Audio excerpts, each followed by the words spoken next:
Hi, எல்லாருக்கும் பொங்கல் வாழ்த்துக்கள். எல்லாரும் பொங்கல் கும்பிட்டுட்டிங்களா?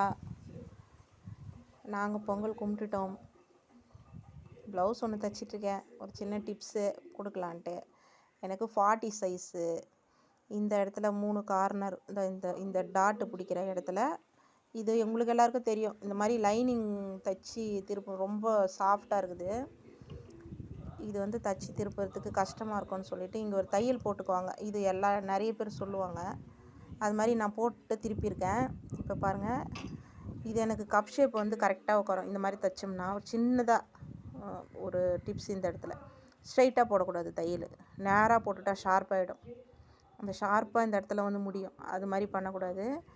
லைட்டாக பெண்டு, லைட்டாக அதை பாருங்கள், நீங்களே பாருங்கள், உங்களுக்கே தெரியும். ஸ்ட்ரைட்டாக இருக்காது இந்த தையல். லைட்டாக பெண்ட் எடுத்துருப்பேன். அப்படி எடுத்தோம்னா இந்த இடத்துல ஷார்ப்பாக முடிகிற மாதிரி தெரியாது போட்டால். அதே மாதிரி கரெக்டாக இருக்கும். எந்த விதமான லூஸ் எல்லாம் வராது, கரெக்டாக உட்காரும். இது நான் யூஸ் பண்ணிகிட்ருக்கேன். ரொம்ப வருஷமாக இது மாதிரி தைச்சி நான் போட்டுட்ருக்கேன். எனக்கு கொடுக்குறவங்களுக்கும் நான் இந்த மாதிரி தைச்சி கொடுக்குறேன். அதாவது 40 சைஸுக்கு மேலே இருக்கிறவங்களுக்கு நான் இது மாதிரி தான் தைச்சி கொடுக்குறேன். அவங்களும் நல்லா இருக்குதுன்னு எனக்கு சொல்லியிருக்காங்க. அதனால் எனக்கு உங்களுக்கு சொல்லணும்னு தோணுச்சு. இன்றைக்கி தைக்கிறதுக்கு துணி எடுத்தேன். இவ்வளோ நாளாக மெடிசினல் பிளான்ட்டு அது மாதிரி போட்டுட்ருப்பேன். இன்றைக்கி எனக்கு ப்ளவுஸ் தைக்கணும்னு எடுத்திருக்கேன். அதனால் உங்களுக்கு இதை சொல்லலான்னு தோணுச்சு, சொல்லிட்டேன். தேங்க்யூ. எல்லோரும் பொங்கல் நல்லா கொண்டாடுங்க. தேங்க்ஸ்.